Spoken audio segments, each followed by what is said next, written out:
ஆவியானவரே, அன்பு நேசரே, ஆட்கொண்டு நடத்துமையா. ஆவியானவரே, என் அன்பு நேசரே, ஆட்கொண்டு நடத்துமையா. உந்தன் பாதைகள் அறிந்திடச் செய்யும், வழிகள் கற்று தாரும். உந்தன் பாதைகள் அறிந்திடச் செய்யும், வழிகள் கற்று தாரும். உந்தன் வார்த்தையின் வெளிச்சத்திலே தினம் தினம் நடத்துமையா. உந்தன் வார்த்தையின் வெளிச்சத்திலே தினம் தினம் நடத்துமையா.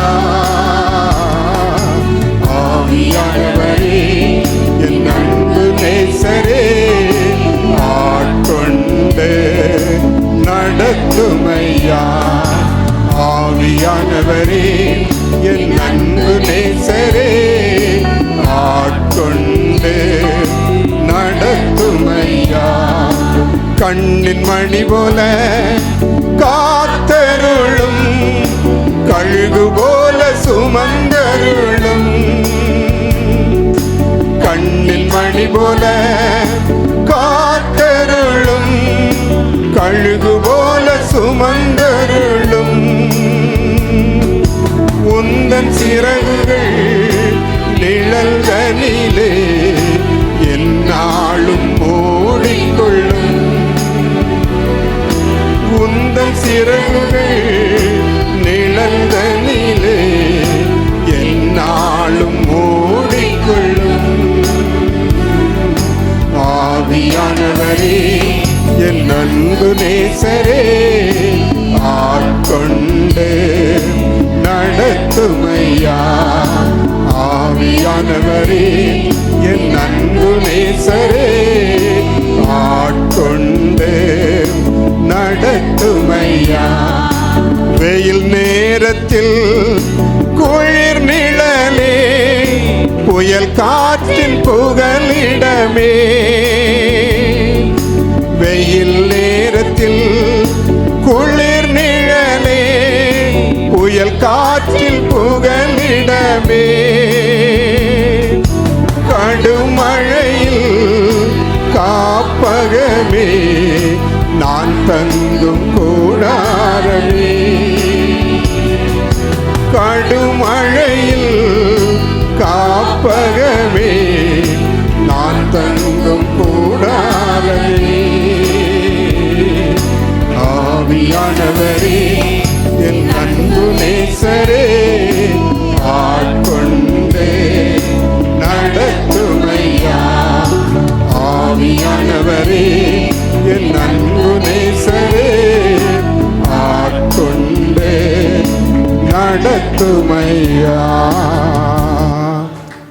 பரிசுத்தம் நிறைந்த நல்ல தகப்பனே, இன்றைக்கு காலை வேளையிலே எங்களை கூட்டி வந்து இவ்வளவு நேரம் உம்மை துதித்து பாட, உம்மை தொழுது கொள்ள, உமக்கு சாட்சி சொல்ல, எங்களை காணிக்கையாக அர்ப்பணிக்க கர்த்தர் பாராட்டின கிருபைக்காய் நாங்கள் நன்றி செலுத்துகிறோம். இப்பொழுதும் தேவருடைய சத்தத்தை கேட்கும்படியாய் வருகிறோம். ஆண்டவரே, உமது ஜீவனுள்ள சத்திய வசனம் எங்கள் கால்களுக்கு தீபமும் பாதைக்கு வெளிச்சமுமாய் இருக்கிறது. கர்த்தாவே, நீர் சொல்லும், நாங்கள் கேட்கிறோம். கர்த்தாவே, நீர் சொல்லும், நாங்கள் கேட்கிறோம். நாங்கள் உமது வார்த்தையை கேட்பதற்கு கூட அருகதையற்ற ஜனங்கள். ஆனாலும் உமது பேர் இரக்கத்தினால எங்களை கூட்டி வந்து தேவரீர் பேசிக்கொண்டிருக்கிறீர். உமக்கு நன்றி. முற்றிலுமாய் உமது கரங்கள் எங்களை தாழ்த்தி ஒப்புக் கொடுக்கிறோம். கர்த்தருடைய மகிமையின் சத்தம் வல்லமையோடு புறப்பட்டு வந்து எங்களுடைய இருதயத்திலே போடப்பட்டு கண்மலையை நொறுக்கும் சம்மட்டியைப் போல உமது திருவசனம் அக்கினியாய் போடப்பட்டு எங்களை உணர்வுள்ளவர்களாய் மாற்றுவாராக. தேவன் எங்களை நடத்த வேண்டிய வழியிலே நடத்தும். நாங்கள் சதா காலமும் உமக்கு பிரயோஜனமான பிள்ளைகளாய் வாழத்தக்கதாய் எங்களை ஒப்புக் கொடுக்கிறோம். இரட்சகரும் மீட்பருமான இயேசுவின் நாமத்தில் பரிசுத்த ஆவியானுடைய ஒத்தாசையோடு ஜெபிக்கிறோம் ஜீவனோடு இருக்கிற மகிமையுள்ள பிதாவே, ஆமென். தேவனுடைய வார்த்தைக்கு மகிமை உண்டாவதாக. பிதாவாகிய தேவனுக்கும் குமாரனாகிய இயேசு கிறிஸ்துவுக்கும் சத்திய ஆவியானவராகிய தேவனுக்கும் சகல துதியும் கனமும் மகிமையும் உண்டாவதாக. இந்த நாளிலே ஒரு விசேஷித்த புத்தகத்தை குறித்து ஒரு அறிமுகம், ஒரு இன்ட்ரோடக்ஷனை நாம் பார்க்க போகிறோம். அந்த விசேஷித்த புஸ்தகம் என்னவென்று நாம் அறிந்திருக்கிறோம். அதுதான் வெளிப்படுத்தின விசேஷம். நாம் ஏன் வெளிப்படுத்தின விசேஷத்தை தியானிக்க வேண்டும்? இதான் தலைப்பு. நாம் ஏன் வெளிப்படுத்தின விசேஷத்தை தியானிக்க வேண்டும்? இந்த வெளிப்படுத்தின விசேஷத்தின் காரியங்கள் அப்படியே நடந்து கொண்டே இருக்கின்றன. போரெல்லாம் நடந்து கொண்டிருக்கிறது, நடந்து கொண்டிருக்கிறது. அப்படியே முடிவுக்கு வருமா என்பதெல்லாம் $1,000,000 கொஸ்டின் தான். போரை நிறுத்தும் ஆண்டவரேன்னு ஜெபிக்கிறதில்லை நாங்கள்லாம். ஏனென்றால் அது கர்த்தருடைய வசனத்தில் எழுதப்பட்டது. கர்த்தருடைய வசனத்தில் இப்படியெல்லாம் நடக்கும் என்று சொல்லப்பட்டதை நாம் தலைகீழாக நின்று ஜெபம் பண்ணினாலும் அது என்ன ஆகாது, அது நிறுத்தப்படாது, நடக்காது. தேவன் எழுதினது தான், அது அப்படியே தான் நடக்கும். இயேசு இந்த பூமியிலே வந்து நமக்காக அடிக்கப்பட வேண்டும், நொறுக்கப்பட வேண்டும், மரிக்க வேண்டும், அடக்கம் பண்ணப்பட வேண்டும், உயிரோடு எழும்ப வேண்டும் என்பது பழைய ஏற்பாட்டிலே எழுதப்பட்டது. அதற்காகத்தான் இயேசு இந்த பூமிக்கு வந்தார். இயேசு ஒரு ஜெபம் பண்ணார் பிதாவுகிட்ட போய், பிதாவே, இந்த பாத்திரம் என்னை விட்டு நீங்க கடவது, ஆனாலும் என் சித்தத்தின்படி அல்ல உம் சித்தத்தின்படி ஆக கடவது. பிதா பதில் கொடுத்தாரா? இயேசுவுக்கே பிதா பதில் கொடுக்கல. ஏன்னா இயேசு வந்த நோக்கமே அதுதான். அந்த நோக்கத்தை அவர் நிறைவேற்றி சிலுவையிலே ரட்சிப்பை ஏற்படுத்தி விட்டு கடந்து சென்று பிதாவாகிய தேவனுடைய வலது பாரிசத்திலே அவர் மகிமையோடு வீற்றிருக்க வேண்டும். அதனால தேவனுடைய சித்தம் அப்படியே தான் நடக்கும், அதை யாரும் மாற்ற முடியாது. அதே மாதிரி தான் இந்த போர், அது நடந்துக்கிட்டு தான் இருக்கும். அந்த போர் இஸ்ரவேல் தேசத்தை மையமாக வைத்து தான் நடக்கும். ஏனென்றால் இஸ்ரவேல் தேசம்தான் உலகத்திலே மைய பகுதியில் இருக்கிறது. இஸ்ரவேல் தேசத்தை மையப்படுத்தி தான் நடக்கிற எல்லா போரும் நடக்கும். அதில் ஏதாவது ஒரு மாற்றத்தை கொண்டு வர்றதுக்கு தேவன் நடத்திக்கிட்டே இருப்பார். அந்த தெய்வம் அநேக காரியங்களை வெளிப்படுத்தின விசேஷத்தில் எழுதி கொடுத்திருக்கிறார். அதனால அது நடக்கதான் நடக்கும். நம்ம தான் நம்மை சீர்படுத்தி ஆயத்தப்படுத்திக் கொள்ள வேண்டுமே தவிர போரை நிறுத்தும் ஆண்டவரே என்று சொல்வது அறிவீனம்.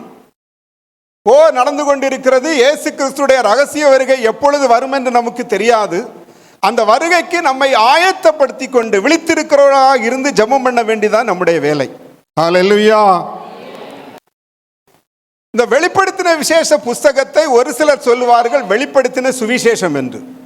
அது வெளிப்படுத்தின சுவிசேஷம் அல்ல, அது வெளிப்படுத்தின விசேஷம். என்னதுங்க? Special book. இங்க 1ஆம் அதிகாரம் 1ஆம் வசனத்தை கொஞ்சம் வாசிக்கலாமே. வெளிப்படுத்தின விசேஷம் 1ஆம் அதிகாரம் 1ஆம் வசனம். நான் இன்றைக்கு உங்களுக்கு கொடுப்பது ஒரு அறிமுகம், ஒரு இன்ட்ரடக்ஷன் தான். அதோடைய ரொம்ப ஆழத்துல எல்லாம் கூட்டிட்டு போக மாட்டேன் நான் இன்னைக்கு. கர்த்தருக்கு ஸ்தோத்திரம். சீக்கிரத்தில் சம்பவிக்க வேண்டியவைகளை தம்முடைய ஊழியக்காரருக்கு காண்பிக்கும் பொருட்டு தேவன் இயேசு கிறிஸ்துவுக்கு ஒப்புவித்ததும் அவர் தம்முடைய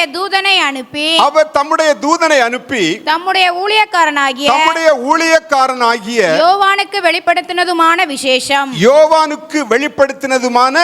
விசேஷம். அந்த முதல் வசனத்திலேயே ஆவியானவர் எழுதி வைக்கிறார், அது விசேஷம். வெளிப்படுத்தின விசேஷம். இந்த புத்தகத்தில் அப்படி என்ன விசேஷம் இருக்கிறது என்று பார்க்கும்போது, ஆதியாகம புஸ்தகத்தில் ஆரம்பிச்சு யூதா நிருபம் வரைக்கும் சொல்லப்பட்ட எல்லா புத்தகங்களிலும் சொல்லப்பட்ட தீர்க்க தரிசனங்கள் அதனுடைய தொகுப்பு வெளிப்படுத்தின விசேஷத்திலே நிறைவேறுகிறது. ஆதியாகமத்தில் சொல்லப்பட்ட வானம் பூமி சிருஷ்டிப்பு, ஆதியாகமம் 1ஆம் அதிகாரம் 1ஆம் வசனம் நமக்கு தெரியும். ஆதியிலே தேவன் வானத்தையும் பூமியும் சிருஷ்டித்தார். வெளிப்படுத்தின விசேஷம் 21ஆம் அதிகாரம் 1ஆம் வசனத்திலே பார்க்கும்போது, முந்தின வானமும் முந்தின பூமியும் சமுத்திரமும் இல்லாமற் போயிற்று, புதிய வானமும் புதிய பூமியும் உண்டாயிற்று. ஆதியாகமம் 3ஆம் அதிகாரத்தில் ஒரு ஆள் வரான், விசேஷித்த ஆள். யார் அவன்? வலு சர்ப்பம், ஆதாம் ஏவாளை வஞ்சித்தவன். அவனுக்கு 20ஆம் வெளிப்படுத்தின விசேஷம் 20ஆம் அதிகாரத்தில் முடிவு கட்டப்படுகிறது. அக்னியும் கந்தகும் எரிகிற கடலிலே தள்ளப்படுகிறான். ஆதியாகமம் 2ஆம் அதிகாரத்திலே ஜீவ விருட்ச கனி அங்கு சொல்லப்பட்டிருக்கிறது. ஜீவ விருட்சம், 3 விதமான விருட்சம் இருந்தது, அதில் ஜீவ விருட்சத்தை பற்றி எழுதப்பட்டிருக்கிறது.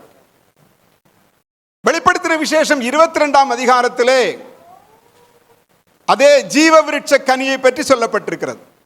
பரம எருசலேமிலே தோட்டத்திலே நடுவிலே 12 விதமான கனிகளை கொடுக்கிற ஜீவ விருட்ச கனி இருக்கிறது என்று எழுதப்பட்டிருக்கிறது. இப்படி சொல்லிட்டே போலாம், நிறைய காரியங்களை சொல்லிட்டே போலாம். இப்படி ஆதியாகமத்திலிருந்து யூதா நிருபம் வரைக்கும் சொல்லப்பட்ட அனைத்து புத்தகங்களோடும் தொடர்புடையதான் இந்த வெளிப்படுத்தின விசேஷம். இந்த வெளிப்படுத்தின விசேஷத்தை குறித்து சொல்லும்போது 7 இடங்களிலே, அதை நம்ம வாசிக்க போறோம், 7 இடங்களிலே கர்த்தருடைய வசனம் சொல்லப்பட்டிருக்கிறது. தேவனுடைய வசனத்தை குறித்தும் இயேசு கிறிஸ்துவினுடைய சாட்சியை குறித்தும் எழுதப்பட்டிருக்கிறது. அந்த வெளிப்படுத்தின விசேஷம் ஒரு விசேஷித்த நோக்கத்தை எழுதப்பட்டிருக்கிறது. 7 தடவை நீங்க பார்க்க முடியும். தேவனுடைய வசனத்தை குறித்தும் இயேசு கிறிஸ்துவை பற்றிய சாட்சியை குறித்தும். வெளிப்படுத்தின விசேஷம் 1ஆம் அதிகாரம் 2ஆம் வசனத்தை வாசிக்கலாம். இவன் தேவனுடைய வசனத்தை குறித்தும் இயேசு கிறிஸ்துவை பற்றிய சாட்சியை குறித்தும் தான் கண்ட யாவற்றையும் சாட்சியாக அறிவித்திருக்கிறான். அப்போ தேவனுடைய வசனத்தை குறித்தும் இயேசு கிறிஸ்துவை பற்றிய சாட்சியை குறித்தும் தான் கண்ட யாவற்றையும் சாட்சியாக எழுதி வைத்திருக்கிறான் இந்த யோவான். கர்த்தருக்கு ஸ்தோத்திரம். அடுத்தபடியாக 1ஆம் அதிகாரம் 9ஆம் வசனத்தை வாசிக்கலாம். உங்கள் சகோதரனும் இயேசு கிறிஸ்துவின் நிமித்தம் வருகிற உபத்திரவத்திற்கும் அவருடைய ராஜ்யத்துக்கும் அவருடைய பொறுமைக்கும் உங்கள் உடன் பங்காளனுமாய் இருக்கிற யோவானாகிய நான் தேவ வசனத்தின் நிமித்தமும் இயேசு கிறிஸ்துவை பற்றிய சாட்சியின் நிமித்தமும் பத்மு என்னும் தீவிலே இருந்தேன். பத்மு என்கிற ஒரு தீவிலே இந்த பரிசுத்த யோவான், இயேசு கிறிஸ்துவினால் மிகவும் அன்பு செய்யப்பட்ட யோவான் நாடு கடத்தப்பட்டிருந்தான் ஒரு தனிமையான தீவில. அங்க அவன் சொல்றான் பாருங்க, உங்கள் சகோதரனும் இயேசு கிறிஸ்துவின் நிமித்தம் வருகிற. இயேசு கிட்ட வந்தா உபத்திரவமே இல்லைன்னு சொல்லிட்டு போதிக்கிறாங்களா ஐயா? இயேசு கிட்ட வந்தா நிறைய பேர் இப்படி ஏமாத்தியே நீ இயேசு கிட்ட வந்துரு, உனக்கு என்ன கிடையாது. எழுதும்போது அழகா எழுதுறான் பாருங்க, இயேசு கிறிஸ்துவ நிமித்தம் வருகிற உபத்திரவத்திற்கும் அவருடைய ராஜ்யத்துக்கும் அவருடைய பொறுமைக்கும் உங்கள் உடன் பங்காளனுமாயிருக்கிற யோவானாகிய நான் உங்களோடு இதை வாசித்து இதை கேட்டு இதன் தியானம் பண்ணுகிற இதை கை கொள்ளுகிற யாவரோடும் நான் உடன் பங்காளன். அப்படின்னு என்னங்க அது? உடன் பங்காளன்னா என்னது? பங்காளி சண்டை தான் தெரியும் உங்களுக்கு இல்லையா? ஒரு ஃபங்க்ஷன் வீட்டில் வந்தால் பங்காளி சண்டை வரும். என்னை கூப்பிடல, என் பேரை எங்கே போடல, அழைப்புதலில் போடல, அப்படியெல்லாம். பாருங்க, எதுக்கு உடன் பங்காளின்னு நம்ம போட்டு சொல்லியிருக்கிறாரு. இயேசு கிறிஸ்துவ நிமித்தம் வருகிற உபத்திரவத்திற்கு நாம் உடன் பங்காளி. யாருக்கு உடன் பங்காளி? பரிசுத்த யோவானுக்கு உடன் பங்காளி. எண்ணெய் கொப்பரையில் போட்டு வறுத்தாங்களாம் அவரை. எண்ணெய் கொப்பரையில் போட்டு வறுத்ததுக்கு அப்புறமும் மனுஷன் சாவல. எண்ணெய்க்கு பக்கத்தில் கூட்டிட்டு போனா என்ன பண்ணுவோம் நம்ம? சொல்லுங்க. எண்ணெய்க்கு பக்கத்தில் மெதுவா இதில் தான் ஒன்றை போட போறேன்னு சொன்னா கர்த்தருக்கு ஸ்தோத்திரம். அப்படிப்பட்ட உபத்திரவத்திற்கு உடன் பங்காளிகள் நம்மெல்லாம். அப்படிப்பட்ட உபத்திரவத்துக்கு உடன் பங்காளிகள்னு அவர் விசுவாசத்தோடு எழுதி வச்சிருக்கிறாரு. தெய்வம் சொன்னதை. அவருடைய ராஜ்யத்திற்கு உடன் பங்காளி. அதுக்கு எல்லாருக்கும் ரெடி. எல்லாரும் தலையாட்டிடுவோம்ல. இயேசுவோடு கூட அவருடைய ராஜ்யத்தில் நாம் போனோம். அவருடைய ஆளுகையில், அவருடைய சிங்காசனத்தில் நான் உட்காரணும். எல்லாரும் ரெடி. அதுக்கு பாடுகளை சகித்தோமானால் அவரோடு கூட ஆளுகையும் செய்வோம். கண்டிஷன் அதுதான். பாடுகளை சகிக்காதவனுக்கு ஆளுகை கிடையாதுங்க.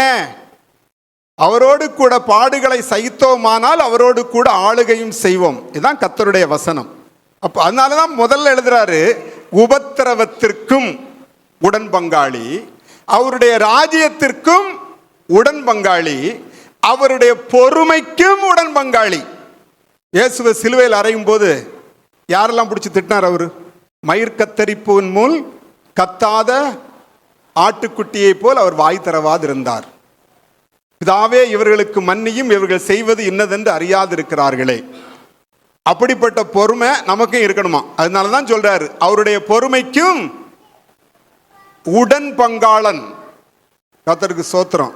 அப்போ இப்படிப்பட்ட காரியத்திற்காக நாம் உடன் பங்காளிகளாக காணப்படுகிறோம். அந்த வசனத்தில் எழுதப்பட்டிருக்கு, நான் தேவ வசனத்தின் நிமித்தமும் இயேசு கிறிஸ்துவை பற்றிய சாட்சி நிமித்தமும் பத்மு என்னும் தீவில இருந்தேன், நாடு கடத்தப்பட்டேன். அப்போ இந்த வசனத்தை நாம யோசிக்கும் போதே தேவ வசனத்தின் நிமித்தமும் இயேசு கிறிஸ்துவை குறித்த சாட்சி நிமித்தமும் நமக்கு என்ன வரும்? பாடுகள், பிரச்சனை வரும். நீங்க சொல்றது புரியுது. அதனால தான் ஐயா நாங்க யாருக்கும் வசனத்தை சொல்றதில்ல, அப்படிதானே? எங்களுக்கு எதுக்கு இந்த பாடு, எங்களுக்கு எதுக்கு இந்த பிரச்சனை? அதனால தான் நாங்க இயேசு கிறிஸ்துவையும் பற்றி சொல்றதில்ல, அவருடைய வசனத்தை பற்றியும் சொல்றதில்லை. சொன்னாதானே பிரச்சனை. சொல்லாம இருக்கிற வரைக்கும் கர்த்தருக்கு ஸ்தோத்திரம். அவருடைய வசனத்தை சொல்றதுக்கு தான் நாம ரட்சிக்கப்பட்டிருக்கிறோம். ஹல்லேலூயா. உலகமெங்கும் சென்று சர்வ சிருஷ்டிக்கும் சுவிசேஷத்தை பிரசங்கியுங்கள். இயேசு பரமேறி செல்வதற்கு முன்பாக சொல்லப்பட்ட வார்த்தைகள் இதெல்லாம். வீட்டில் பூட்டிக்கு கிடந்துட்டு சோத்திரம் சோத்திரம் சோத்திரம் சொல்றதுக்காக வேண்டி தேவன் நம்ம என்ன பண்ணல? அழைக்கவில்லை, ரட்சிக்கவில்லை. அவருடைய பணியை செய்வதற்காக, சொல்வதற்காக, அதற்காகத்தான் தேவன் நம்மை ரட்சித்திருக்கிறார். அடுத்த வசனம் 6ஆம் அதிகாரம் 9ஆம் வசனம். அவர் 5ஆம் முத்திரையை உடைத்த போது, அவர் 5ஆம் முத்திரையை உடைத்த போது தேவ வசனத்தின் நிமித்தமும், தேவ வசனத்தின் நிமித்தமும், தாங்கள் கொடுத்த சாட்சி நிமித்தம், தாங்கள் கொடுத்த சாட்சி நிமித்தமும் கொல்லப்பட்டவர்களுடைய ஆத்துமாக்களை, கொல்லப்பட்டவர்களுடைய ஆத்துமாக்களை பலிபீடத்தின் கீழே கண்டேன். பலிபீடத்தின் கீழே கண்டேன். எதற்காக கொல்லப்பட்டார்கள்? தேவ வசனத்தின் நிமித்தமும் இயேசு கிறிஸ்துவை குறித்து கொடுத்த சாட்சி நிமித்தமும் கொல்லப்பட்டார்கள். இப்படிதான் உலகம் முழுவதும் இயேசு இந்த பூமிக்கு வந்து மரித்து அடக்கம் பண்ணப்பட்டு உயிர்த்தெழுந்த பின்பு மரித்த ஒவ்வொரு பரிசுத்தவான்களும் இதற்காக தான் செத்தாங்க. கர்த்தருக்கு ஸ்தோத்திரம். 12ஆம் அதிகாரம் 11ஆம் வசனம்.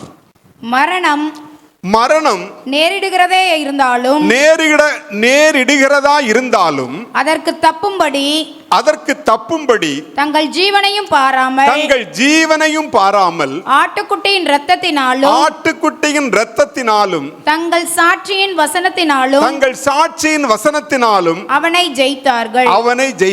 யாரை ஜெயித்தாங்க? பிசாசை ஜெயிக்கிறது இது ரெண்டும் தான். பிசாசை நாம் ஜெயிக்க வேண்டும் என்றால் இந்த ரெண்டு காரியம்தான்: ஆட்டுக்குட்டியின் ரத்தம், சாட்சியின் வசனம். கர்த்தருடைய வசனத்தை குறித்து சாட்சி சொல்லுதல், இயேசு கிறிஸ்து நமக்காக சிந்திய ரத்தத்தை குறித்து சாட்சி சொல்லுதல். இந்த ரெண்டு காரியம் செல்லும் போதுதான் நாம் பிசாசை ஜெயிக்க முடியும். இந்த வசனத்தின் மேல் வாஞ்சையாக, வசனத்தை நாம் எவ்வளவு வைராக்கியமாக கர்த்தருக்காக போதிக்கிறோமோ அவ்வளவு வைராக்கியமாக பிசாசை நாம் மேற்கொள்ள முடியும். ஹல்லேலூயா. அப்படி பண்றவங்களை பார்த்தா தான் பிசாசுக்கு ஒரு பயம் வரும். ஏண்டா இந்த வசனமாகி அக்கினி அவனுடைய இருதயத்தில் போடப்பட்டதுனால அவன் எலும்புகள் முழுவதும் பரவி அவன் என்ன பண்ணிட்டு இருப்பான்? நல்ல அக்கினியா மாறி, அக்கினி ஜோதியா மாறிட்டே இருப்பான். எப்படி அவர் பெரிய ஜோதியா இருக்கிறாரோ, மகா மேன்மையான ஜோதியா இருக்கிறாரோ, அதே போல நம்ம ஒவ்வொருவரும் குட்டி குட்டி ஜோதி. இந்த ஜோதியா இருக்கிறதுனால இந்த ஜோதியை பார்த்து தான் இந்த பிசாசுக்கு பயம் உண்டாகும். ஆகவே ஆட்டுக்குட்டியின் இரத்தத்தினாலும் சாட்சியின் வசனத்தினாலும் தான் நாம் பிசாசை ஜெயிக்க முடியும். ஆகவே தான் உங்களுக்கு சொல்றோம், நல்ல வசனத்தை தியானிங்க. வசனத்தை நல்லா தியானிக்கும் போது நாம் தெரிந்த இந்த சத்தியத்தை பிறருக்கு சொல்லாம இருக்கவே முடியாது. அது நம்மை உந்தி தள்ளும். சொல்லு, என்னை பற்றிய சாட்சியை சொல்லு, உந்தி தள்ளிக்கிட்டே இருக்கும். நெருப்பு சும்மா இருந்தா என்ன ஆகும்? அணைஞ்சு போயிடும். அப்போ இந்த நெருப்பு பரவணும். நெருப்பு வளரணும்னா என்ன பண்ணணும்? அது கொஞ்சம் கொஞ்சமா பக்கத்தில் இருக்கிறதெல்லாம் பிடிச்சிக்கிட்டே இருக்கும், பத்தி பிடிச்சிக்கிட்டே இருக்கும், பெருகிட்டே இருக்கும். அந்த நெருப்பு தான் இந்த சுவிசேஷ வசனம் ஆகிய நெருப்பு. இது நமக்குள்ள இருந்தா நம்ம சும்மா இருக்க விடாது. நம்முடைய அண்ணன், தம்பி, மாமா, மச்சான், அக்கா, தங்கச்சி யாரையும் விடாதது. எல்லார்டையும் போய் சொல்லும், இயேசு நல்லவர், இயேசு நல்லவர், இயேசு நல்லவர். அண்ணா நீ நரகத்துக்கு போயிடாத, தம்பி நீ நரகத்துக்கு போயிடாத, அம்மா நீ நரகத்துக்கு போயிடாத, அப்பா நீ நரகத்துக்கு போயிடாத. பரலோக வாழ்க்கை ஒன்று இருக்கு, நரகத்துக்கு போயிடக்கூடாது. அதற்காக நீ ஆண்டவரை பிடிச்சுக்கோ, ரட்சிப்பை பிடிச்சுக்கோ. கர்த்தருக்கு ஸ்தோத்திரம். இந்த சவிதா ரட்சிக்கப்பட்ட பிறகு அங்க அம்மா அப்பாவெல்லாம் கூட்டிட்டு வந்துருச்சு. இங்க இருக்கிறாங்க ரெண்டு பேரும். அப்புறம் வேற ஒன்று ரெண்டு பேரை எல்லாம் என்ன பண்ணுச்சு? இது ஏன் நான் பெற்ற அந்த இன்பம், நான் பெற்ற அந்த ரட்சிப்பு எனக்கு மட்டும் போதும், ஏன் அவங்கள கூட்டிட்டு வரக்கூடாதுன்னு நினைச்சிருக்கலாமே. இதே மாதிரி இங்க ஒரு சிலர் அந்த காரியத்தை பண்ணியிருக்கிறீங்க. நான் மட்டும் ரட்சிக்கப்பட்டா போதாது, எங்க அப்பா அவர் அழிந்து போகக்கூடாது, எங்களுடைய அம்மா அவங்க அழிஞ்சு போகக்கூடாது, எங்க அண்ணன் அழிஞ்சு போயிடக்கூடாது. பாருங்க நம்ம என்னெல்லாமோ பண்ணிட்டு இருக்கிறோம். ஏன் அப்படிப்பட்ட விலை மதிப்பற்ற ரட்சிப்பை நம்முடைய தேவனுக்கு சொல்லி அவர்களை ஏன் நாம் ஆண்டவர் பக்கம் திருப்பக்கூடாது? கல்லையும் மண்ணையும் கடவுள் என்று வணங்கி கொண்டிருக்கிற இந்த ஜனக்கூட்டத்தை ஏன் தேவனோட பக்கம், ஒரே தேவன், ஒன்றான மெய் தேவன் பக்கத்தில் ஏன் திருப்பக்கூடாது? ஏன் நம்ம அதற்கு பிரயாசப்படக்கூடாது? பரவாயில்ல, செத்து போனா பரவாயில்ல, எங்க போயிடுவோம்? டைரக்ட். கர்த்தருடைய வசனத்தை சொல்லி ஒரு மனிதன் செத்து போவான் என்றால் டைரக்டா அவனுக்கு பரலோகம்தான். ஹல்லேலூயா. வேற நியாய தீர்ப்பே கிடையாது அவனுக்கு. நியாய தீர்ப்பு எதுக்கு கொடுப்பார் தெரியுமா? அவனுக்கு என்ன ரிவார்டு கொடுக்கலாம்னு தான் நியாய தீர்ப்பு. எவ்வளவு ஆண்டவருக்காக இவன் வைராக்கியமா எழும்பினான், அதுக்காக தன் தலையே கொடுத்தான், பரவாயில்ல, இவனுக்கு என்ன ரிவார்டு கொடுக்கலாம்னு தான் நியாய தீர்ப்பே தவிர இவனுக்கு என்ன ஆக்கினை தீர்ப்பு கொடுக்கலாம்னு ஆண்டவர் என்ன பண்ண மாட்டாரு? நியாய தீர்ப்பு வைக்க மாட்டாரு. புரியுதா? கிறிஸ்துவுக்காக யாரெல்லாம் மரித்தார்களோ அவர்களுக்கு டைரக்டா பரலோகம்தான், 100%. அதனால என்ன பண்ணணும்? ஆட்டுக்குட்டியின் இரத்தத்தினாலும் சாட்சியின் வசனத்தினாலும் அவனை ஜெயிக்க வேண்டும். கர்த்தருக்கு ஸ்தோத்திரம். 12ஆம் அதிகாரம் 17ஆம் வசனம். அப்பொழுது வலுசர்ப்பமானது ஸ்திரீயின் மேல் கோபம் கொண்டு தேவனுடைய கற்பனைகளை கைக்கொள்ளுகிறவர்களும் இயேசு கிறிஸ்துவை குறித்து சாட்சியை உடையவர்களுமாகிய அவளுடைய சந்ததியான மற்றவர்களுடனே யுத்தம் பண்ண போயிற்று. பிசாசு பாருங்க, வலு சர்ப்பமானது ஸ்திரீயின் மேல் கோபம் கொண்டு, இங்க ஸ்திரீங்கிறது சபையை குறிக்கிறது, புரியுதா? ஸ்திரீயின் மேல் கோபம் கொண்டு தேவனுடைய கற்பனைகளை கை கொள்ளுகிறவர்களும் இயேசு கிறிஸ்துவை குறித்து சாட்சியை உடையவருமாகிய அவளுடைய சந்ததி, இந்த சபையின் ஜனங்கள் அவர்களோட யுத்தம் பண்ண போயிட்டு. அப்ப யாருக்கிட்ட நம்ம கர்த்தருடைய சாட்சியை சொன்னோம்னா, இயேசு கிறிஸ்துவை குறித்துடைய வசனம் சொன்னோம்னா, யாருக்கிட்ட யுத்தம் பண்றோம்?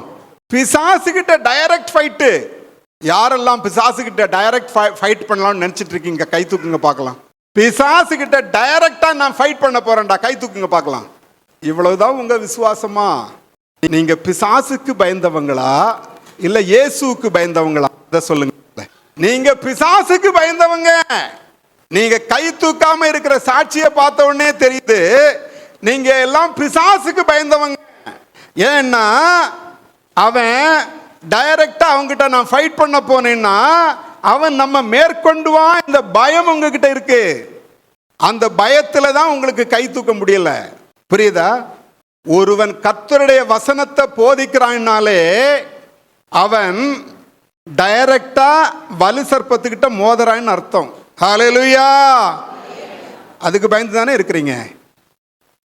நாங்கள்லாம் அதுக்கு பயப்படுறதில்லை. அதனாலதான் கர்த்தருடைய வசனத்தை போதிக்கிறோம். அதனாலதான் கர்த்தருடைய வசனத்தை வீடு வீடா போய் போதிச்சுட்டு இருக்கிறோம். எப்படியா அழிந்து போகிற ஒரு கூட்டம் ஆண்டவர் பக்கம் வரணும்னு சொல்லிட்டு. ஏனென்றால் உலகத்தில் இருக்கிற அவனை விட எனக்குள் இருக்கிறவர் பெரியவர். ஹல்லேலூயா. அந்த விசுவாசம் எனக்கு உண்டு. தள்ளப்பட்டு போன அந்த பிசாசை விட சர்வ அதிகாரம் பெற்ற என் ஆண்டவர் இயேசுவுக்கு சர்வ வல்லமை உண்டு. அவரை நாம் பற்றிக்கிட்டு இருக்கிறதுனால அவருடைய சித்தம் இல்லாமல், அவருடைய விருப்பம் இல்லாமல் என் தலையில் இருக்க ஒரு மயிறு கூட கீழே விழாது. ஹல்லேலூயா. ஏனென்றால் ஆண்டவர் சொல்லி இருக்கிறார், உங்கள் தலை மயிரெல்லாம் எண்ணப்பட்டுள்ளது. உங்கள் தலை மயிரெல்லாம் எண்ணப்பட்டுள்ளது. அடைக்கலான் குருவிகளை பார்க்கலும் நீங்கள் விசேஷித்தவர்கள். நம்முடைய தலை மயிரையே எண்ணி வச்சிருக்கிற தெய்வம் அவருடைய சித்தம் இல்லாமல் நம்மை தரையில் விழ விட்டு விடுவாரோ? ஒரு நாள் வரும், கர்த்தருடைய வசனத்தை சொல்லி ஜனங்களை இரட்சிப்பின் பாதையிலே நடத்தின தேவ பிள்ளைகளுக்குள்ள மகிமை உண்டு. அந்த மகிமையில நீங்க பங்கெடுக்க வேண்டும் என்றால் என்ன பண்ணணும்? 2 இடத்துல கட்டாயம் ஒரு இடத்தை பிடிச்சாகணும். ஒன்னில் நித்திய நரகம், இல்லைன்னா நித்தியம் பரலோகம். நித்திய பரலோகம் வேணுமா நித்திய நரகம் வேணுமான்னு நம்ம தான் முடிவு பண்ணணும். அது தெய்வம் முடிவு பண்ண மாட்டாரு. நம்ம தான் முடிவு பண்ணி அதுக்கு ஏற்க நம்முடைய கிரியைகளை செய்ய வேண்டும். 7 சபைகளை குறித்து அவர் சொல்லும் போது 7 சபைகளிலும் அவர் சொல்லியிருக்க ஒரு வார்த்தை என்ன தெரியுமா? உன் கிரியைகளை நான் அறிந்திருக்கிறேன். நீங்க படிச்சு பாருங்க. அப்புறம் 7 சபைகளுக்கும் அவர் சொல்லி இருக்கிறாரு, உன் கிரியைகளை நான் அறிந்திருக்கிறேன். என்னுடைய கிரியை என்ன? இயேசுவுக்காக நான் எவ்வளவு ஓடினேன், இயேசுடைய வார்த்தையை நான் எத்தனை பேருக்கு எடுத்து சொன்னேன், என்னுடைய வாழ்க்கை பிறருக்கு சாட்சியாக இருக்கிறதா, என்னுடைய வாழ்க்கை பிறரை இடர பண்ணுகிறதா? 1 2 தான் பண்ண முடியும். 1 என்னுடைய வாழ்க்கை பிறரை இயேசு பக்கத்தில் கொண்டு வர முடியும், இல்லைன்னா என்னுடைய வாழ்க்கை பிறரை இயேசு கிட்ட இருந்து பிரிச்சிரும். 2 தான். கர்த்தருக்கு ஸ்தோத்திரம். அடுத்த வசனத்தை வாசிக்கலாம். 20ஆம் அதிகாரம் 4ஆம் வசனம். அன்றியும் நான் சிங்காசனங்களை கண்டேன், அவைகளின் மேல் உட்கார்ந்தார்கள். நியாய தீர்ப்பு கொடுக்கும்படி அவர்களுக்கு அதிகாரம் அளிக்கப்பட்டது. இயேசுவை பற்றிய சாட்சியின் நிமித்தமும், நோட் பண்ணுங்க, இயேசுவை பற்றிய சாட்சியின் நிமித்தமும் தேவனுடைய வசனத்தின் நிமித்தமும் தேவனுடைய வசனத்தின் நிமித்தமும் சிரச்சேதம் பண்ணப்பட்டவர்களுடைய ஆத்துமாக்களையும் சிரச்சேதம் பண்ணப்பட்டவர்களுடைய ஆத்துமாக்களையும் மிருகத்தையாவது அதன் சொரூபத்தையாவது வணங்காமலும் தங்கள் நெற்றியிலும் தங்கள் கையிலும் அதன் முத்திரையை தரித்துக் கொள்ளாமலும் இருந்தவர்களையும் கண்டேன். அவர்கள் உயிர்த்து கிறிஸ்துவுடனே கூட 1000 வருஷம் அரசாண்டார்கள். 1000 ஆண்டு அரசாட்சின்னு ஒரு அரசாட்சி வரப்போகிறது. இந்த 1000 ஆண்டு அரசாட்சியிலே இயேசுவோடு கூட சிங்காசனத்தில் உட்கார்ந்து அரசாள போறவங்க யாருன்னா இவங்க தான். இயேசுவை பற்றிய சாட்சி நிமித்தமும் தேவனுடைய வசனத்து நிமித்தமும் கழுத்து வெட்டப்பட்டவர்கள், சிரச்சேதம் பண்ணப்பட்டவர்கள். எல்லாருக்கும் ரொம்ப ஆசை தான் 1000 ஆண்டு அரசாட்சி, அதில் போய் உட்காரணும். வசனம் சொல்றதுக்கே பயப்படுறோமே, அப்புறம் எப்படி 1000 ஆண்டு அரசாட்சி? ரொம்ப ரொம்ப கஷ்டம். இயேசு கிறிஸ்துடைய ரகசிய வருகையில போகாதவன் கதை அங்க எழுதியிருக்கு பாருங்க. மிருகத்தையாவது அதன் சொரூபத்தையாவது வணங்காமலும் தங்கள் நெற்றியிலும் தங்கள் கைகளும் அதன் முத்திரையை தரித்துக் கொள்ளாமலும் இருந்தவர்களையும் கண்டேன்.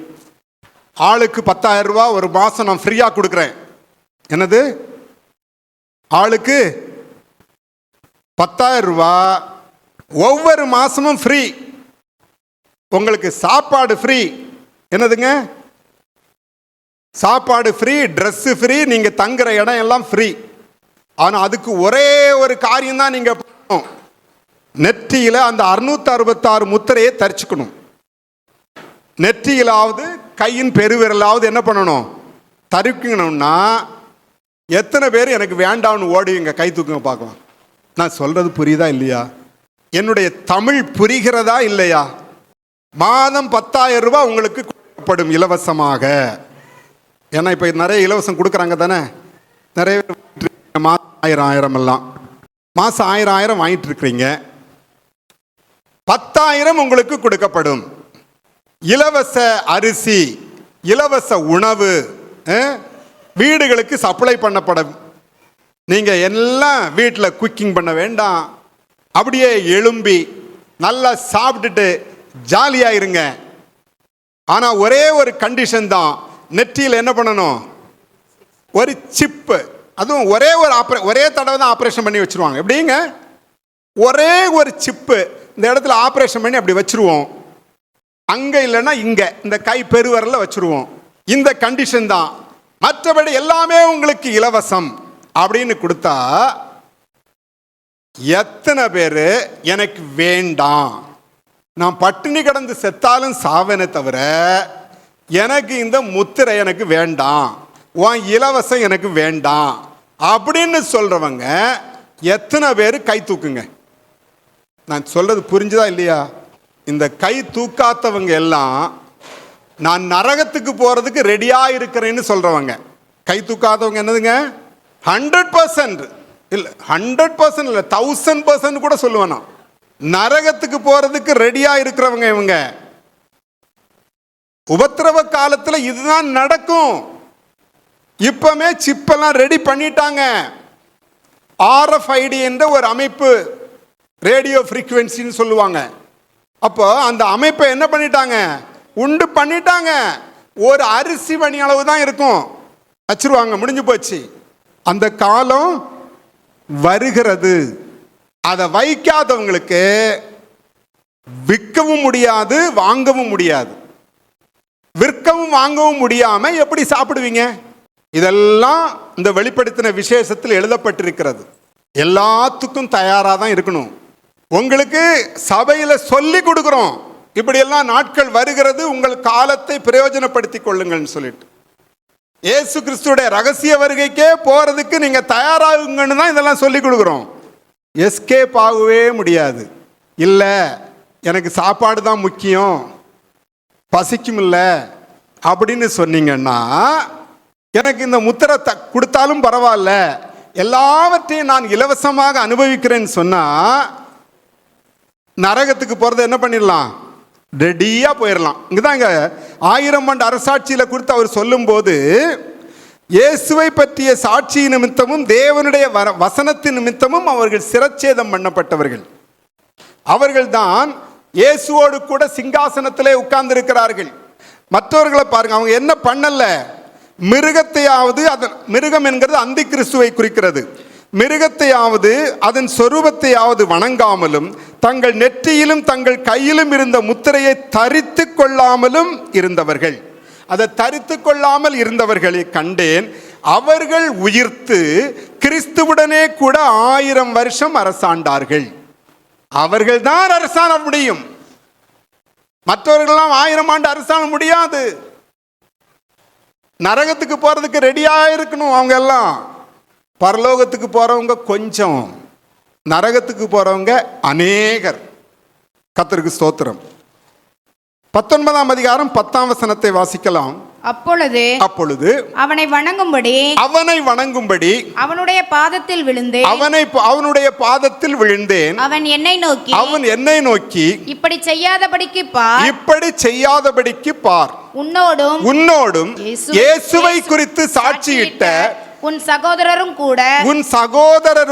கூட நானும் ஒரு ஊழியக்காரன். தேவனை தொழுதுகொள். இயேசுவை பற்றின சாட்சி தீர்க்க தரிசனத்தின் ஆவியாய் இருக்கிறது என்றான். இங்க பரிசுத்த யோவான் அந்த வெளிப்படுத்தின விசேஷத்தை, அந்த வெளிப்படுத்தின காரியங்களை எல்லாம் வெளிப்படுத்தின தூதனை பணிந்து கொள்ளும்படி அவன் பணிகிறான். அப்பொழுது அந்த தூதன் ஒரு விசேஷித்த தூதன், இயேசுடைய விசேஷித்த தூதன். அவன் அந்த தூதனை பணிந்து கொள்ளும்படி அவன் பிரயாசப்படும் போது அவன் என்ன சொல்றான் தெரியுமா? இப்படி செய்யாதபடிக்கு பார், நானும் உங்களை மாதிரி யாரு, ஒரு ஊழியக்காரன். இயேசு கிறிஸ்துவை குறித்து சாட்சி கொடுக்கிறது நானும் ஒரு ஊழியக்காரன். ஆனா நீ யாரை தான் தொழுது கொள்ளணும்? தேவன் தொழுதுகொள், தேவனை தான் நீ தொழுது கொள்ள வேண்டும். இப்படி செய்யாதபடிக்கு பார் என்று ஒரு எச்சரிப்பின் சத்தத்தை கொடுக்கிறான். அப்போ அங்க கூட என்ன சொல்லப்பட்டிருக்கிறது? இயேசுவை குறித்து சாட்சியிட்ட உன் சகோதரரோடு கூட நானும் ஒரு ஊழியக்காரன். அப்ப இயேசுவை குறித்து என்ன பண்ணணும்? சாட்சி சொல்றவன் ஐயா ஊழியக்காரன். கேட்டா நானும் அபிஷேகம் பெற்றுட்டேன், நானும் அந்நிய பாஷை பேசினேன், இப்படியே தங்களை ஏமாத்திக்கிட்டே இருக்கிறது. அபிஷேகம் உங்களை அந்நிய பாஷை பேசிட்டு இருக்க சொல்லல. அபிஷேகம் கர்த்தருடைய ஊழியத்தை செய்யறதுக்கு தான் சொல்லி இருக்கு. கர்த்தருக்கு மகிமை உண்டாகட்டும். 19:13 வாசிக்கலாம். இரத்தத்தில் தோய்க்கப்பட்ட வஸ்திரத்தை தரித்திருந்தார். இரத்தத்தில் தோய்க்கப்பட்ட வஸ்திரத்தை தரித்திருந்தார். அவருடைய நாமம் தேவனுடைய வார்த்தை என்பதே. இரத்தத்தில் தோய்க்கப்பட்ட வஸ்திரம், ஆட்டுக்குட்டியானவருடைய இரத்தம், தேவனுடைய வசனம், இதற்குத்தான் சாட்சி. இந்த ரெண்டுல அப்படியே இருக்கு பாருங்க. ஆட்டுக்குட்டியானுடைய இரத்தம், இரத்தத்தில் தோய்க்கப்பட்ட வஸ்திரம், அவருடைய நாமம் தேவனுடைய வார்த்தை. இப்படி இயேசு கிறிஸ்துவை குறித்து சாட்சி, தேவ வசனத்தை குறித்த சாட்சி. இந்த சாட்சி நிமித்தம் உபத்திரவம், துன்பம், பிரச்சனை. இதன் நிமித்தம் தலை வெட்டப்பட்டவர்கள், இதன் நிமித்தம் அவமானப்படுத்தப்பட்டவர்கள், நிந்தை அடைந்தவர்கள், இவர்களுக்கு தான் 1000 ஆண்டு அரசாட்சி, இயேசுவோடு கூட ஆட்சி செய்ய முடியும். இப்படி ஸ்தோத்திரம் 7 இடங்கள்ல இந்த வசனம் சொல்லப்பட்டிருக்கிறது, வெளிப்படுத்தின விசேஷத்துல மட்டும். ஆகவே இது ஒரு பெரிய விசேஷித்த புஸ்தகம். இந்த புஸ்தகத்துல எப்படி நம்ம கையில வந்ததுன்னு நான் ஏற்கனவே உங்களுக்கு சொல்லி இருக்கிறேன். முதல் அதிகாரத்துல 3 குரூப் இருக்கிறாங்க, 7 பேர் இன்வால்வ்டு இல்ல. இந்த விசேஷித்த புஸ்தகம் நம்ம கையில கிடைக்கிறதற்கு 7 பேர் இதுல சம்பந்தப்பட்டிருக்கிறார்கள். ஆனால் முதல் வசனத்திலேயே 3 குரூப் இருக்கிறாங்க. நீங்க பார்க்கலாம், அதை எடுத்து வாசிக்கலாம்.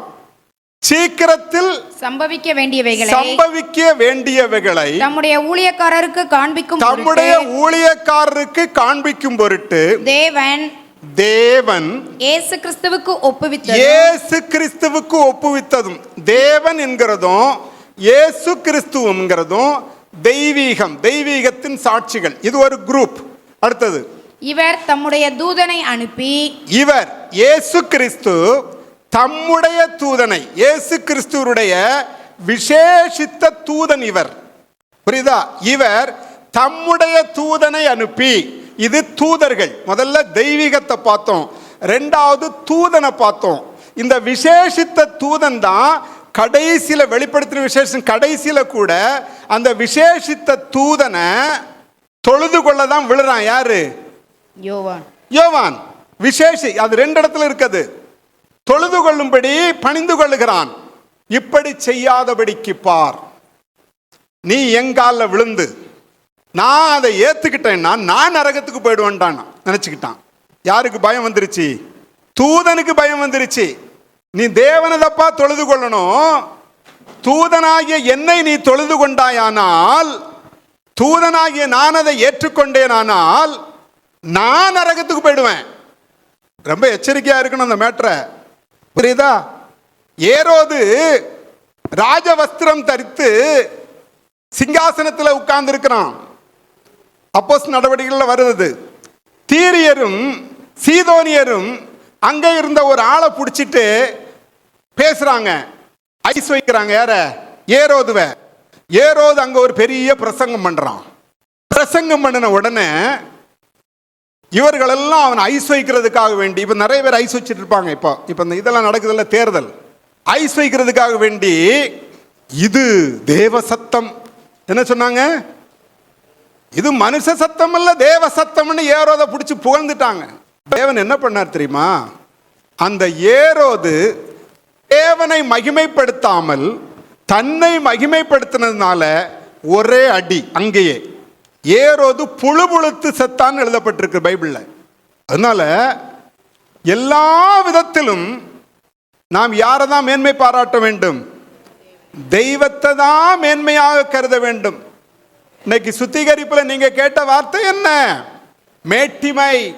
மேட்டிமையான விழுந்து போனவங்க ஏகப்பட்ட பேர் இருக்கிறாங்க பைபிள்ல. கர்த்தருக்கு ஸ்தோத்திரம். புரியுதா? இப்ப தேவனுக்கு மகிமை உண்டாகட்டும். இந்த தூதன் தான் இயேசு கிறிஸ்துடைய விசேஷித்த தூதன். 3 விசேஷித்த தூதர்கள் உண்டு பைபிள்ல. ஒன்று பிரதான தூதனாகிய மிக்காவேல், மைக்கேல் என்று சொல்லுவோம். இன்னொரு விசேஷித்த தூதன் கேப்ரியேல், தூது செல்கிறவன். என்னதுங்க? மிகாவேல் என்ன பண்ணுவாரு? சண்டை போடுற, காசுக்கு எழுத்து சண்டை போடுற ஆளு.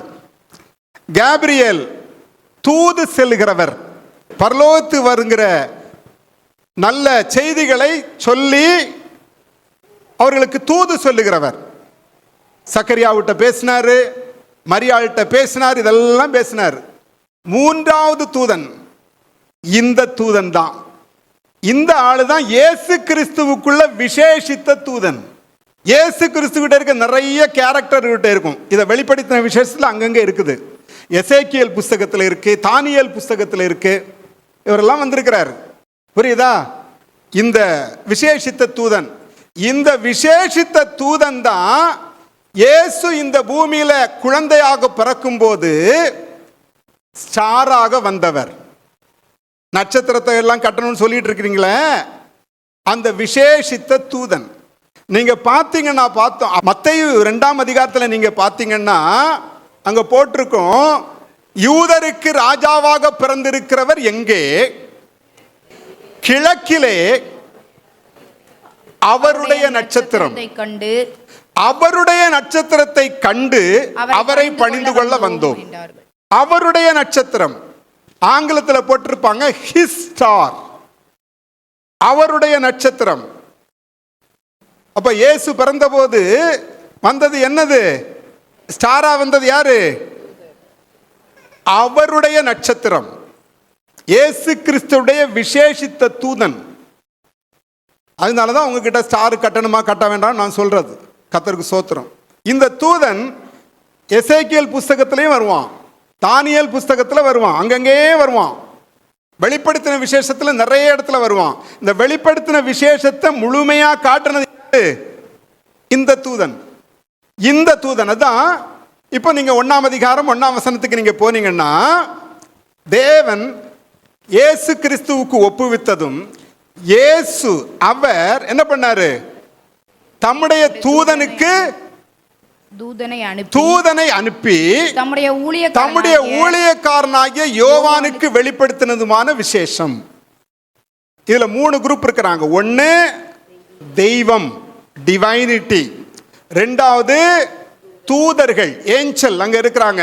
3வது மனுஷன், யோவானுக்கு ஊழியக்காரனாகிய யோவான். 3 குரூப் அங்க இருக்கிறாங்க. ஆனா 4 பேர் இன்வால்வ். எத்தனை பேருங்க? பிதா இருக்கிறாரு, குமாரன் இருக்கிறாரு, அவருடைய விசேஷித்த தூதன் இருக்கிறாப்புல, யோவான் இருக்கிறாப்புல. 4 பேர் அங்க இருக்கிறாங்க. ஆனா 3 குரூப்பா பிரச்சனை, அவ்வளவுதான். அப்புறம் இந்த யோவான் என்ன பண்ணாரு? இதெல்லாம் பிரசங்க மாதிரி எல்லாம் போகாது, ரொம்ப ஆழமான காரியம். இதெல்லாம் கொஞ்சம் புரிஞ்சுக்கிறதே. வெளிப்படுத்தின விசேஷம் நிறைய பேர் என்ன பண்றது இல்லை, படிக்கிறதே கிடையாது. வெளிப்படுத்தின விசேஷமா அதை நம்ம படிச்சு என்னத்தை பண்ண போறோம்? அதுல தான் எல்லாமே இருக்கு, ரகசியம். அதனாலதான் இது விசேஷித்த புத்தகம்னு சொன்னேன். நீங்க அதை படிக்க வேண்டும் என்பதற்காக வேண்டித்தான் இதை நான் சொல்லிட்டு இருக்கேன் உங்ககிட்ட. புரியுதோ புரியலையோ என்ன பண்ணணும்? படிக்கணும். புரியுதோ புரியலையோ படிக்கணும். திருப்பி திருப்பி திருப்பி படிக்கும்போது கொஞ்சம் கொஞ்சமா புரியும். அப்ப நாங்க சொல்றதும் உங்களுக்கு புரியும், இல்லைன்னா புரியாது. புரியுதா? அப்போ இந்த விசேஷித்த தூதன் 15ஆம் நூற்றாண்டு பைபிள்ல இருக்கு. அவனுக்கு பேரு பால்மோனின்னு எழுதப்பட்டிருக்கிறது. 15ஆம் நூற்றாண்டு ஆங்கில பைபிள்ல இருக்குது. அவனுக்கு பேர் என்னதுங்க? பால்மோனி. தானியேலின் புஸ்தகம் 8ஆம் அதிகாரம் 13ஆம் வசனத்தை சொல்லும் போது அதுல அந்த தூதன் யார்? பால்மோனி என்று பேர் போட்டு அவனுக்கு பேர் த நம்பர் ஆஃப் சீக்ரெட்ஸ். என்னதுங்க? த சீல், த ஒண்டர்ஃபுல் நம்பரர் அப்படின்னு அவருடைய விளக்கம் கொடுத்துருக்கோம். அப்படியே அந்த பேப்பர் எங்கிட்ட இருக்கு. சும்மா கதையெல்லாம் விடுறதில்லை. புரியுதா? புரியுதுன்னா? அப்போ த ஒண்டர்ஃபுல் நம்பரர். அதனால அந்த ரகசியமான நம்பரிங் சிஸ்டத்தில் அவர் ஓடுவார். எல்லா இடத்துல நீங்க பார்த்தீங்கன்னா இந்த நம்பர்ல தான் ஓடுவார். த ஒண்டர்ஃபுல் நம்பரர் அவருடைய பேர். பால்மோனி என்ற அந்த பேர் அங்க இருக்குது. அவர் தான் யாருக்கு விசேஷித்த தூதன்? இயேசுவுக்கு. அதுக்கு பின்பாடி வந்த பைபிள் எல்லாம் கிடையாது. அந்த பைபிள்ல அந்த காலத்துல இருந்திருக்கு. சரி, ஐயா பைபிள்ல இல்லாத தூதன் பேரை நீங்க சொல்றீங்களே அப்படின்னு நீங்க சொல்றது எனக்கு புரியுது. பைபிள்ல இல்லாத பேரை, தூதன் பேரை நீங்க சொல்லி இப்படியெல்லாம் அவருடைய விசேஷித்த தூதன் சொல்றீங்களே. லூசிஃபர் உள்ள பேரை உங்க பைபிள்ல தேடி கண்டுபிடிங்க பார்க்கலாம். சொல்லுங்க. லூசிஃபர்ங்கிற வார்த்தை ஏதாவது உங்க பைபிள்ல கண்டுபிடிச்சு சொல்லிருங்க பார்க்கலாம். அப்புறம் லூசிஃபர்னா மட்டும் சொல்றீங்க, அவன் தான் பிசாசுன்னு சொல்லிட்டு இருக்கா? கிடையாது. ஆனால் ஆங்கில பைபிள்ல இருக்கு லூசிஃபர்னு, தமிழ் பைபிள்ல இல்லை. Lucifer, O the son of morning star அப்படின்னு இருக்கும். அதிகாலையின் மகனான விடிவெள்ளியேன்னு இங்க இருக்கு நம்ம கிட்ட. ஆங்கில பைபிள் இருக்கும். புரியுதா? ஆங்கில பைபிள்ல லூசிஃபர்னு போட்டு எங்க பைபிள்ல என்ன கொடுக்கல? லூசிஃபர்னு கொடுக்கல. அது நாங்க லூசிஃபரை நாங்க சொல்லவே மாட்டோம்னு சொல்ல முடியுமா? அதே மாதிரிதான் அந்தந்த காலகட்டங்களில் டிரான்ஸ்லேஷன்ல வரும்போது சில காரியங்களை விட்டுறாங்க. கர்த்தருக்கு மகிமை உண்டாகட்டும். சரி, இப்போ இந்த 4 பேரை நான் உங்களுக்கு சொன்னேன். தேவன், இயேசு கிறிஸ்து, அவருடைய விசேஷித்த தூதன் யோவான். இந்த யோவான் யாருக்கு எழுதுகிறான் என்றால் சபையின் தூதனுக்கு எழுதுகிறான். அப்படிதானே? யாருக்கு எழுதுறான்? எபேசு சபையின் தூதனுக்கு நீ சொல்ல வேண்டியதா, எழுத வேண்டியதாவது தூதனுக்கு எழுதுகிறான். தூதன் என்று சொல்லும் போது சபையை நடத்துகிற ஊழியக்காரன் தான் அங்க தூதன் சொல்கிறது. எதுங்க? சபையை நடத்துகிற ஊழியக்காரன். அந்த மனுஷனை தான் அங்க சொல்லப்பட்டிருக்கிற. கர்த்தருக்கு ஸ்தோத்திரம். இப்போ ஏற்ற காலத்துல பரிசுத்த ஆவியானவர் எடுத்து பேச ஆரம்பிக்கிறார். அப்ப அடுத்த ஆள் யாரு? பரிசுத்த ஆவியானவர். ஏனென்றால் அந்த வசனத்தில் நீங்க பார்க்கும்போது ஆவியானவர் சபைகளுக்கு சொல்லுகிறதை காதுள்ளவன் கேட்க கடவன். ஒவ்வொரு சபைக்கும் எழுதும்போது அதை எழுதுவார்.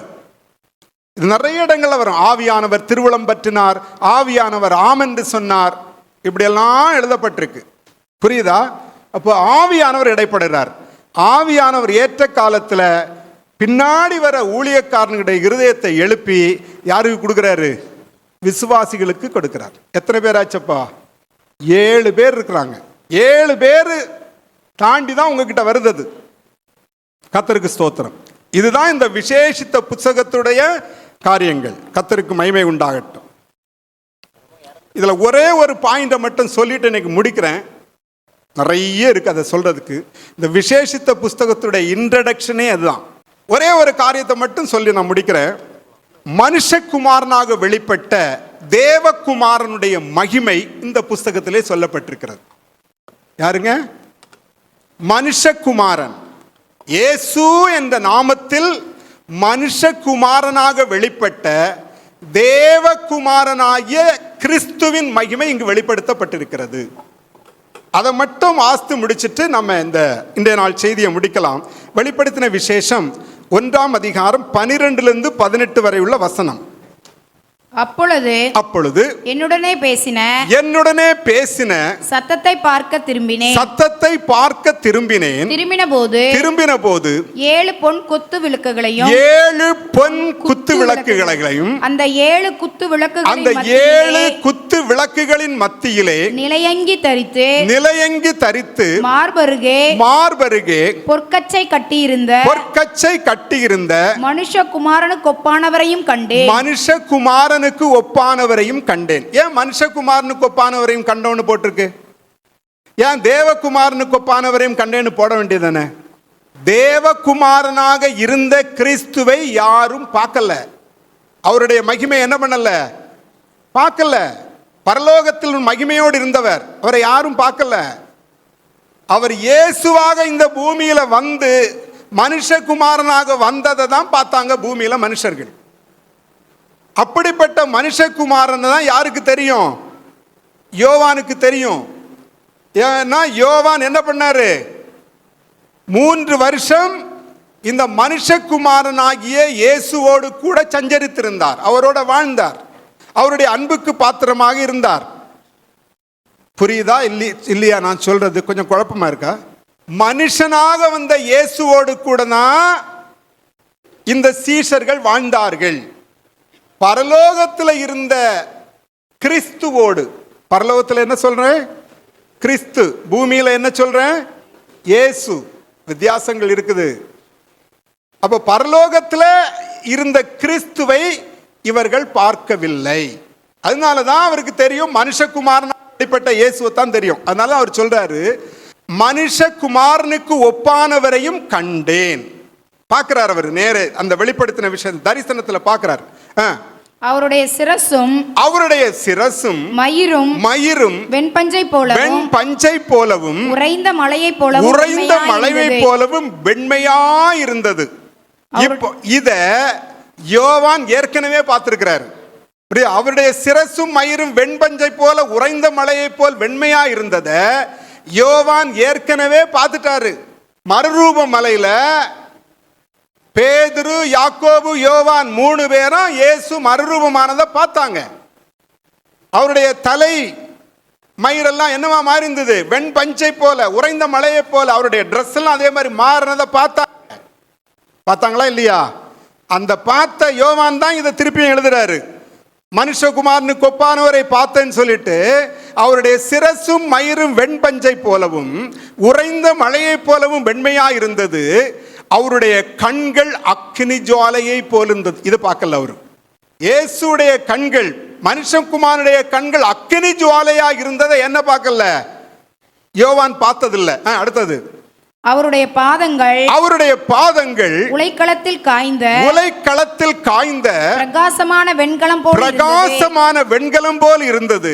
அவருடைய சத்தம் பெருவெள்ளத்து இரைச்சலை போல் இருந்தது.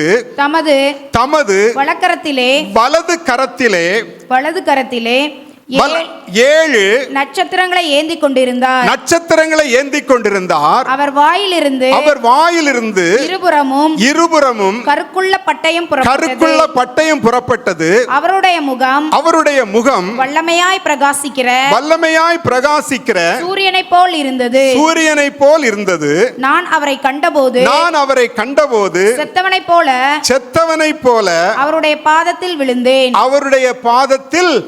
விழுந்தேன். ஏற்கனவே தலைமயிறு ட்ரெஸ் எல்லாம் பார்த்திருந்தாரு. ஆனா அக்னிமயமான கண்களை பார்க்கல. அவருடைய வாயிலிருந்து இருபுறமும் கருக்குள்ள பட்டயம் புறப்பட்டு அதை பார்க்கல. அவருடைய பாதங்கள் உலைக்களத்தில் காய்ந்த வெண்கலம் போல் இருந்தது, அதை பார்த்ததில்ல. அவர் முகம் வல்லமையாய் பிரகாசிக்கிற சூரியனை போல அதையும் பார்க்கல. பார்த்த உடனே பயந்து நடுங்கி செத்தவனை போல விழுந்தான் இந்த யோவான். மனுஷகுமாரனாக வெளிப்பட்ட தேவகுமாரனுடைய மகிமை இது. ஹல்லேலூயா, ஹல்லேலூயா. எப்படிப்பட்ட தெய்வத்தை பிடிச்சிருக்கணும்னு தெரியுதா? ஏதோ ஒரு படத்தில், ஒரு போட்டோவில், ஒரு சுரூபத்தில் ஆண்டவர் அடக்கி வச்சிடலாம்னு நினச்சிட்டு இருக்கிறாங்க. குழந்தை இயேசு, வாலிபர் இயேசு, கிழவர் இயேசு, என்னெல்லாமோ பேரை சொல்லி. நம்முடைய தேவன் சர்வ வல்லமை உள்ள தெய்வம். வானங்களையும் பூமியையும் சமுத்திரத்தையும் அண்ட சராசரங்களையும் படைத்தவர் இந்த இயேசு. சகலமும் அவராலே உண்டாயிற்று, உண்டானது எதுவும் அவராலே அல்லாமல் உண்டாகவில்லை. அந்த இயேசுதான் தன்னை தாழ்த்தி அடிமையின் கோலம் பூண்டு கன்னியின் வயிற்றில் குழந்தையாக ஒரு சின்ன பாலகனாக வந்து பிறந்தாருப்பா. நாம இதை தான் பார்க்கிறோமே தவிர அவருடைய மேன்மையை நாம பார்க்கல. அவருடைய மேன்மையை, மகத்துவத்தை வெளிப்படுத்தின விசேஷத்தில் சொல்லப்பட்டிருக்கிறது. ஹல்லேலூயா. இது விசேஷித்த புஸ்தகமா இல்லையா? இன்னும் நிறைய இருக்கு. இன்ட்ரடக்ஷனுக்கே நிறைய இருக்கு. இன்னைக்கு நான் முடிக்கிறேன். எழும்பி நின்று ஒரு ஜெபத்தை பண்ணிட்டு அப்புறம் மற்ற காரியங்களுக்கு போகலாம். பரிசுத்தம் நிறைந்த நல்ல தகப்பனே, உமது விசேஷித்த புஸ்தகமாகிய வெளிப்படுத்தின விசேஷத்தின் ஒரு சில காரியங்களை நாங்கள் அறிந்து கொண்டு அதை விசுவாசிக்கும்படி எங்களுக்கு கிருபை கொடுத்தீர். உமக்கு நன்றி. இயேசு கிறிஸ்துவை குறித்த சாட்சி நிமித்தமும் அவருடைய வசனத்தின் சாட்சி நிமித்தமும் உபத்திரவங்கள் உண்டு, பிரச்சனைகள் உண்டு, சிரச்சேதங்கள் உண்டு. ஆனாலும் அவருடைய ராஜ்யத்திற்கு உடன் பங்காளிகளாகவும் நாங்கள் மாற முடியும்.